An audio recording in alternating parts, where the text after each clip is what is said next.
Yo,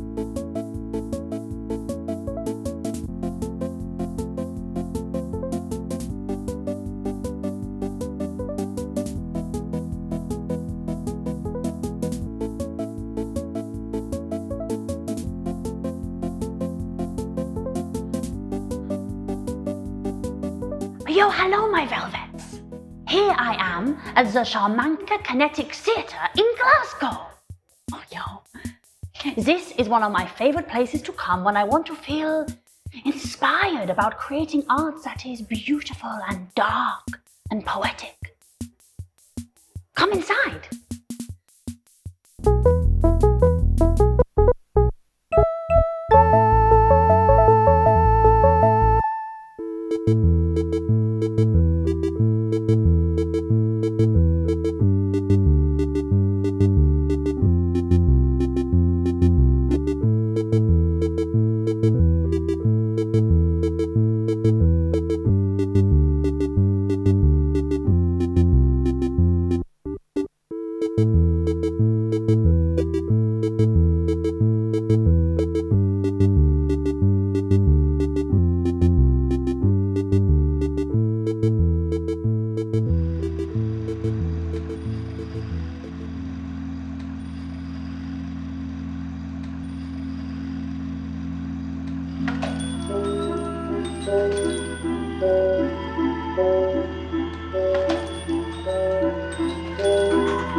No problem at all. How are you? I'm good, it's so lovely to see you. Good. Lovely to see you too.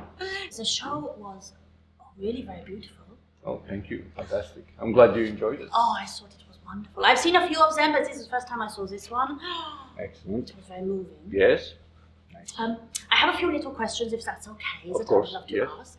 The first one, can you tell me a little bit about some of the sculptures that we saw today? How was they made? Where did they come from? Goodness. They were made a very long time ago by my stepfather, Eduard Bersudsky. And he created them back in the Soviet Union era in Russia, many, many years ago, 30, 40 years ago. He actually made them in his home. He wasn't planning to exhibit or show it to the public at all. He kind of just made them because he wanted to. Oh, just in his house? In his house, in his flat. It wasn't even a house. People don't have houses in St. Petersburg. They have flats, and often it's a communal flats where you share different rooms and you have a communal kitchen. So he had a room, basically. So he lived in a room, and inside this room, he created this collection. Oh, that is really quite amazing. It is. To have done all of that, and did he make so many that they started to take over the flat? Absolutely, yes. Oh. Yeah, absolutely. And he didn't have any tools either. So many tools, just an axe, a chisel, and some basic tools. And it took him a very long time to create all of them. That is really very incredible. Yes. Wow. And when did you start working here for the Shamanica? Well, Shamanica, we opened in Russia, in St. Petersburg, in the 90s. So I was 10 or 11 at the time. So, and my first job in Shamanica was sweeping floors, and I was 12 at the time. Wow. So it was my dream when I was younger to run away and join the circus. And you actually did essentially start working in the theatre from this young age. What was that like? I loved it. I loved the atmosphere. As I was a wee baby, my mom used to have a small theatre company of her own. She didn't have time to look after me, so it was the lighting and sound technicians who were my babysitters. So I spent a lot of the time in the lighting booths, surrounded by blue, dark atmosphere, and all the magic happens behind backstage. So I think that's why I'm still very much comfortable when I'm surrounded by this atmosphere. Oh, yo, with the darkness and the light. Yes, absolutely. So what does Charmanker mean? Shamanica, the word itself, it means barrel organ in Russian. It's one of Edward's favorite images, and some of his earliest work includes barrel organs. So this little guy here, he's one of the first mechanical sculptures Edward has created. It's a beautiful little piece, and he's got a little moving hand as well. He's winding himself up, ready for a run. Indeed, he's ready to go. He's ready for the audience. So Shamanica is this piece of music box, and then as you rotate the handle, it plays some music in it. One of the urban myths about Edward's beginning of working with mechanical sculpture is that he carved this figure here, and it used to be a static figure. And sometimes we say to people that he dropped the whole thing, and the arm broke off, and rather than just gluing it back on, he decided to put a motor inside. And loved seeing him being animated so much, he developed the whole of Charmanker based on this guy. Wow! I like that story because it was something beautiful made out of something going wrong. Absolutely. It broke, and then Edward said, oh, I'll try something different and to make actually something more beautiful out of the thing that was broken in the first place. That's basically the principle of how Charmanker works. Oh, I've cracked it. I'm very clever. And what is your favorite thing about your job? The people's enjoyment of it, I think, brings a lot of joy to me. Oh, there's something, I think, when you come and see and really experience it, it fills you with such intrigue and curiosity. To see the shadows and the lights and to think, oh, who is that character there swinging that bell, for example? And I think it's really something that is unlike any other type of theatre, really. It is indeed. And we encourage people to make their own stories. We give them little programs that they can read some of our texts, our explanations of it. But we encourage them to let all of that go, enjoy the show, and create their own stories. I love that very much. Absolutely. Actually, that's gorgeous. I was wondering if you have a favorite shadow here. Oh, a favorite shadow. Yes. Well, I love the old collection. The stuff that was made back in Russia, and there's so much detail to it. So when we were lighting it, it created a lot of beautiful shadows.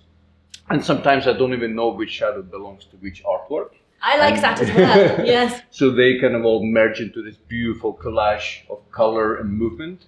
So I'd say the shadows from the centerpiece in the old collection is my favorite. Yes, I know what you mean, because everything is moving and the lights are there, the shadows are kind of merging, but they are managed to be layers. Some of the shadows are darker, some are fainter, and they kind of create an intricate pattern, and you think, where is that shadow coming from, and who does that belong to, and who's this little figure here? All of those things. Absolutely. Well, I've lost track a long time ago. There is no plans. So all of it is done through experimenting. You know, we don't plan ahead at all, whether it's creating the machines or doing the sound or lighting. We're for years we've been experimenting with everything, all of the elements of Shamanica to achieve the product that we have. I love that. There's something about experimenting that allows you to fail and to get things wrong. Absolutely. To try all the different ways, and you think, oh no, that looks terrible. I will try again tomorrow. But I think that's what creates some of the most beautiful art, really. Absolutely. People often ask if Edward makes any drawings or how he plans or where the ideas come from, and there's no explanation for that. There is no drawings. He doesn't make any models. He just takes wheels, he types carvings, and he tries to put it all together. And if it doesn't seem right, he rips it all apart and starts again. Oh, I love that. Very anarchic, I think. How do you decide what lighting goes with which sculpture? I don't really think about it too much. Oh. Just like with everything else in Charmanker, we experiment. So I take some lights, I have a bunch of lights, and I'm able to manipulate the color and the position, and I just work out what looks best. So I try loads of different things, the same as Edward's process, through trial and error, and then often failing. And then if I'm failing, I know what doesn't work. So that's the way we progress creatively. Oh, I love that very much, Sergey. That is really quite special that you have come and spoken to me today.